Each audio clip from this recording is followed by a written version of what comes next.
The shriek that pierced the air at 2:47 p.m. on that sweltering Saturday afternoon wasn't from one of the dozen children splashing in the Willowbrook community pool. It was from Karen Millhouse, HOA board president, as she belly flocked into the shallow end wearing her pristine white pantsuit and pearls. She sputtered, emerging like some deranged aquatic enforcer, mascara streaming down her cheeks. This is a COD red VIOAATIL. The children froze mid-cannonball, their parents rushing from their lounge chairs as Karen thrashed toward the pool steps, her leather briefcase somehow still clutched in her death grip despite being completely waterlogged. "Ma'am, are you okay?" called out Tom Rodriguez, father of twin 7-year-olds who'd been teaching them to dive. "Okay? Okay?" Karen's voice cracked as she hauled herself from the pool, her once pristine suit now transparent and kinning. "Do you see what time it is? Do you see how many decibels these noise VIOAATIONs are producing?" She fumbled with her briefcase, water pouring out as she extracted a laminated copy of the HOA bylaws. Section 4.2 clearly states that pool activities exceeding 65 decibels during weekend afternoon hours require written permission submitted F4T8EHOURS in advance. The parents exchanged bewildered glances. Sarah Chen, a pediatric nurse who'd been applying sunscreen to her toddler, stepped forward. "You jumped into the pool to tell us about noise violations." "I didn't jump," Karen snapped, wringing out her blazer with shaking hands. I was conducting an emergency inspection when the concrete became slippery due to the excessive splashing caused by your unsupervised children." 8-year-old Marcus Williams raised his hand like he was in school. "But Mrs. Millhouse, you yelled, 'Cannonball,' before you jumped." A collective snicker rippled through the crowd.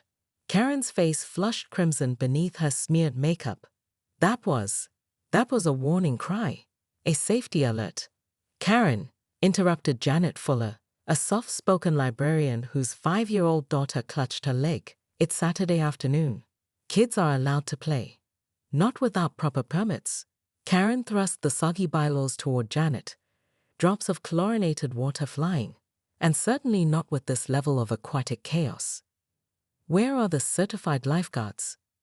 Where are the posted safety protocols? Where is the mandatory adult-to-child supervision ratio documentation? Tom Rodriguez crossed his arms. "It's a community pool, Karen. We're all watching our kids." "Watching? Watching?" Karen's voice pitched higher. "I've been monitoring this facility from my kitchen window for 3 hours, and I've documented 17 separate infractions. Unauthorized pool noodles, non-regulation swimwear, and don't even get me started on that inflatable unicorn." She pointed accusingly at a pink unicorn float that belonged to 6-year-old Emma Santos, who immediately burst into tears. "Now look what you've done," Emma's mother, Maria, said sharply, scooping up her daughter. "You made a child cry over a pool toy." Karen straightened her dripping shoulders, attempting to regain her authoritative posture despite looking like a drowned rat in designer clothing. Emotions are irrelevant when dealing with community safety violations. That unicorn is clearly exceeding the 18-inch maximum height restriction for pool flotation devices. "You're exceeding the common sense restriction," muttered Tom under his breath, earning approving nods from the other parents. Karen's eyes narrowed dangerously.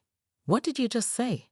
The tension crackled in the humid air as parents instinctively moved closer to their children, forming a protective semicircle around the pool.